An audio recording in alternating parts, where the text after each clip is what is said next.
Hello and welcome back. We're going to take a look at a very powerful idea today, and that is collapsing time. Really, rendering it completely unnecessary. What else? What else would we talk about in A Course in Miracles but collapsing time? Fully awakening and finding that you've never left your source. You've always been home in God. And we're collapsing time. Remember, this is a course in miracles. And yeah, it's a required course. How can we say that? This course is actually just one manifestation of what Jesus refers to as a universal curriculum. Awakening is a universal curriculum. No matter what spiritual tradition you have been raised in, no matter what spiritual tradition you currently practice, or traditions, if any, we all will awaken. This course is one form of the universal curriculum. There are others, many others, that accounts for the great diversity of spiritual traditions in the world. Quite simply. Will you follow this course? Perhaps you are, and perhaps you're a longtime student. Perhaps you're brand new, or you may simply be checking this out, wondering who this Reverend Tomas Garza guy is. I'm you. How about that? There is only perfect oneness. If this is the first time you're joining us, welcome. I expound on that quite a lot, and I'll do it again.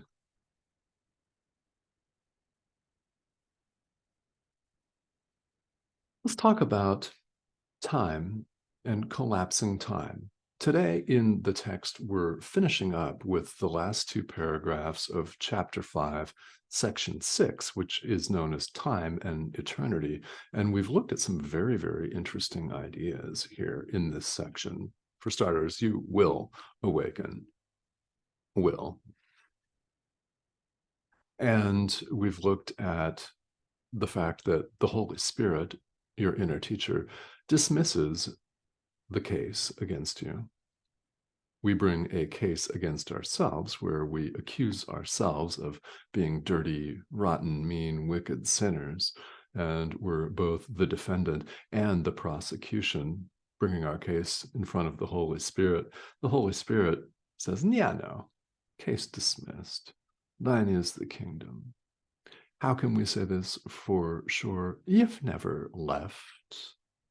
I've never left. We've never left our source. Ideas leave not their source. So what is time for, and how do we collapse it? Good questions. Time is for us to awaken. Simply that. How much time will it take? I don't know. I mean, really, I don't know. Who knows? Maybe you will become fully enlightened and awake in God in the next 15 minutes. And perhaps it won't be in this lifetime. And it might be somewhere in between the next 15 minutes and what we consider to be the end of this lifetime. Is that an end? No, there's no end. And deep down, we all know this. We all know that there's something more to it than simply this image that we see when we look in the mirror, this thing that we call ourselves, that we know is not who we really are. Now, the idea of collapsing time, along with the idea that we're not a body and there is no world, central teaching of A Course in Miracles, by the way, all of these ideas can throw the intellectual, rational, so-called rational thinking mind into a tailspin, into a tizzy, into a fit of excess activity and frustration as it attempts to grapple with these ideas. as it attempts to understand them from its own limited premises. We cannot solve any problem in life with the same mentality that created it in the first place, can we? No, we have to go outside of it and turn the thinking of the world around 180 degrees completely. That is this course. Welcome. So, the rational, and again, it's only the so-called rational intellectual thinking mind attempts to understand this idea of collapsing time, and it becomes frustrated, and perhaps you're at that point where you think, this is impossible. What's this guy talking about? Well, time and space are simply illusions. The purpose of time is for us to awaken. Time and space are separation devices. How can we say this for sure? Well, let's start with space, which is to the rational, intellectual, thinking mind that we so esteem here in the world. And I'm actually including myself in this. I have a doctorate degree. So I've become, at points in time in this life, very heavily invested in the values of the world, like the scribes of the course, William Thetford and Helen Schuckman, who had PhDs. That doesn't matter if you don't have it. If you've never gone to school a day in your life, doesn't make any difference. We're all one. There's only perfect oneness. So don't feel singled out when we talk about the limitations of this rational, intellectual thinking mind that we so value in the world. It's severely limited. It takes as its premise the fact that we're separate. The ultimate limitation. And then it goes on to see this thing as you, a limitation. And according to its logic, the ego's logic, we're separated from our brother in space. I sit in this thing called North America, in this thing called the United States, which is just an idea. It's a collection of lines that some old men in white wigs drew up on a map a couple hundred years ago. It's an idea. The state within this country, Arizona, where I currently sit, is an idea. You may be sitting on the other side of the world. We appear to be separate in space. It's a separation device. So too is time. We've carved this thing called time in this thing that we call the world into these slices, these little highly manipulable little slivers called time zones. So if you are in Europe, it's a different time than it is here in North America. We appear to be separate from our brother in time. We have ancestors and relatives that appear to have passed on. We appear to be separate in time. It's a separation device. All separation devices are illusory.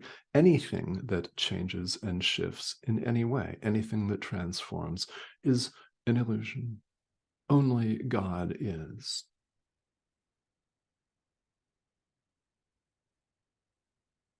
Don't worry. This doesn't wipe you out. You've never left your source. Ideas leave not their source.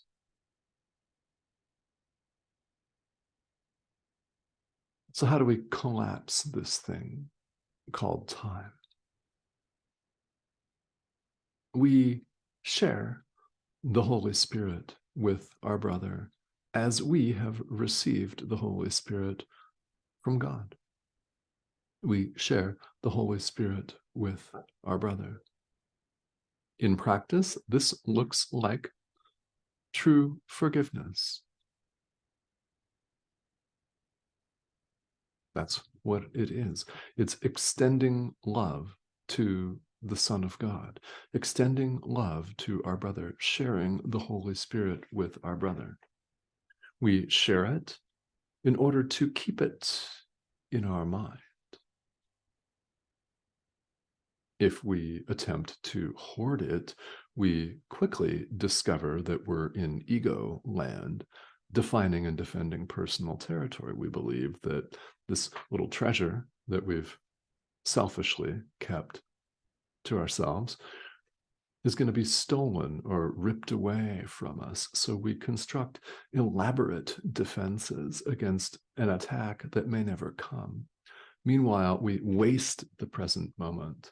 We waste this lifetime, maybe even, on a simple mistake that we could choose to set aside right now. Right now. It's up to us to make that choice.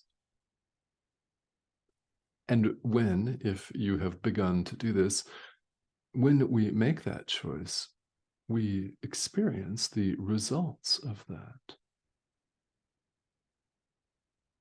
All this course can do, all any teaching can do, is help set us on the right path, so to speak, to help us change our mind. And all it can do, all any teacher can do, no matter who it is, all we can do is point.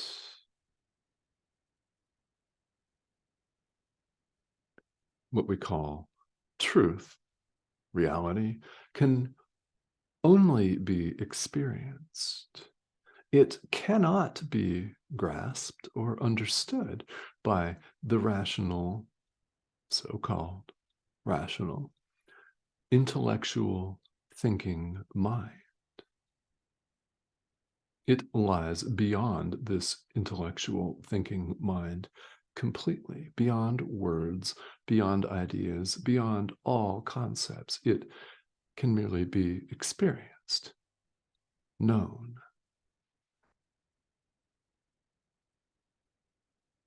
Which is everything.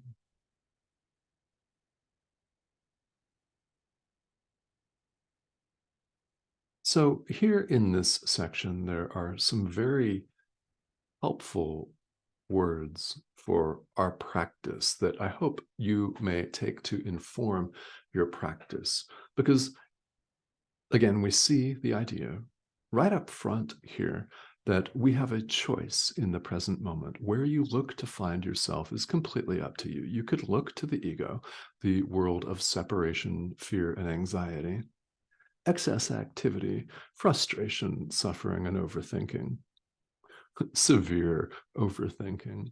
You could look to this world to define yourself, or you could look to your inner teacher. Choice belongs to each and every one of us right here, right now, in the present moment.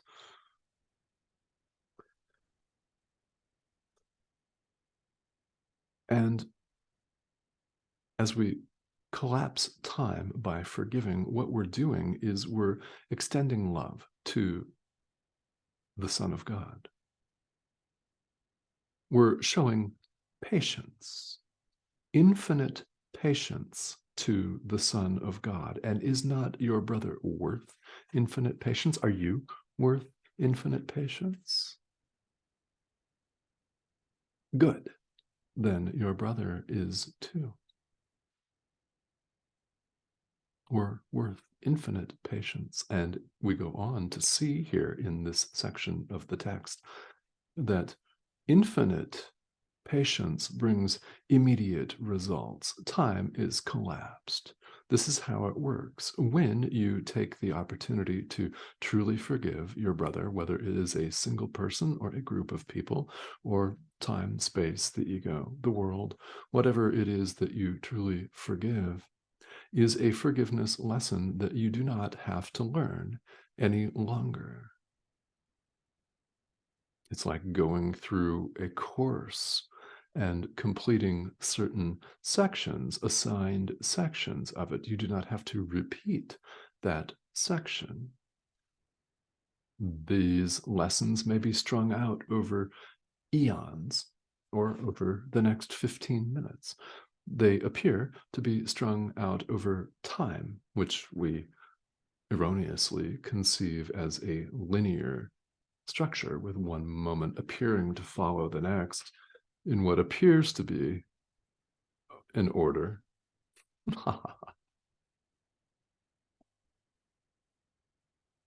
And that's the way it appears to us.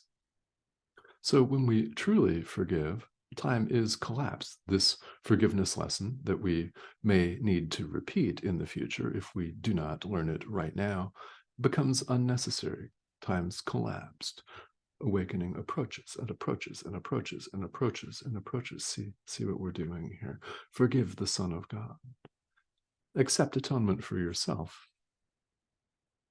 Very central to this acceptance of atonement for ourselves is the acknowledgement that the separation never occurred. It never took place. When we truly forgive our brother, who do we forgive? Ourselves. There's no difference at all. When we extend infinite patience to our brother, to whom do we extend infinite patience? To ourselves. And infinite patience brings immediate results, the collapsing of time. We're told here in A Course in Miracles that this course, this thought system of the Holy Spirit, can save us time. This is what we're talking about. It's learning our forgiveness lessons right now as they present themselves. And where are they? Well, they're everywhere. Anything that we see or experience here in the world that is not complete joy. God gives only happiness. God's given us our function, therefore our function is happiness. Lesson 66 of the workbook for a handy cross-reference.